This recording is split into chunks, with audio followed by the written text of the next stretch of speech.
Enterprise News contributor Frankie Edozian is here with more on stories from Somalia, Kenya, and Nigeria. Frankie, it's always so good to see you.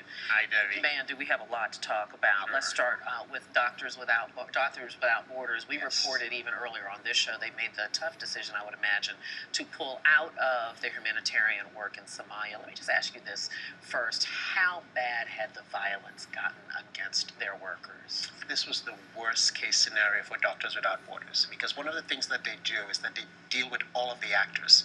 So if you are a rebel, if you're a government, they don't take sides. They're always impartial, and they always say, leave your guns outside and we will treat everyone. But they had 16 of their members killed in the last couple of years, 2 people kidnapped, and only released about 2 months ago in July. So it's been a very, very tough call for them. And we know Doctors Without Borders actually started their work in Africa following the Biafran War in Nigeria many years ago. So their commitment to Africa has been very, very, very strong. So this is just a very, very, very sad day for humanitarian efforts in Somalia, which had been on the upswing for some time, but now it's really getting tough. It really is a shame because really the healthcare system, particularly for the children in Somalia, was dependent upon the services and the support that they brought. How much will this affect the healthcare there? Terribly. So Somalia has 20% of children die before the age of 5. Infant mortality is very, very high over there. Doctors Without Borders ran the only pediatric hospital in Mogadishu. The Red Crescent, which is the name used in Somalia for the Red Cross, has pediatric clinics all over the country. But when they have complicated issues, they take them to the Doctors Without Borders clinic. Now all of that is going to be gone. And this is going to be really, really tough, because in crisis, when there is war, children suffer the most. Doctors Without Borders was inoculating people for polio. That's not going to happen anymore. And polio is really, really rampant in Somalia now, unfortunately. Yeah, and that's very significant because, as I understand it, it's the country that has the worst incidence of polio in a non-endemic area. Yes, so that's going to be a devastating blow. This is a healthcare crisis that is going to explode in a few years, because polio is something that with an inoculation you could really scale it down. And Doctors Without Borders, their focus for the last couple of years has been inoculating children, treating them, while as well taking care of all the healthcare needs of this country. Somalia, this is really, really, really going to be a really, really difficult time for them to deal with healthcare needs. Forget everything else that's going on, just basic healthcare without Doctors Without Borders. So that's really, really tragic. It's mind-blowing. It's almost unimaginable. And in this particular case, particularly with Somalia, this is not just about fighting the ravages of poverty. It's also fighting the challenges and the horrors of being a war-torn country. For many people have grown up in Somalia without knowing either they've only known famine and they've only known war.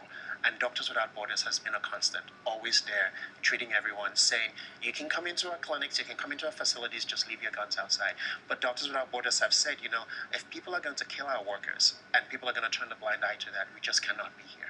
And this is the first time, I believe, in their history that they've ever left an African country in this sad state, where they say, we can't do this anymore. We can't put our lives at risk for 20 years going on. I'm sure that it was an agonizing decision for them, and almost everybody loses with that decision. Very, very difficult for them, but that's the decision they made. So now the Red Crescent is really the only person there, or organization there, that's treating children at the moment.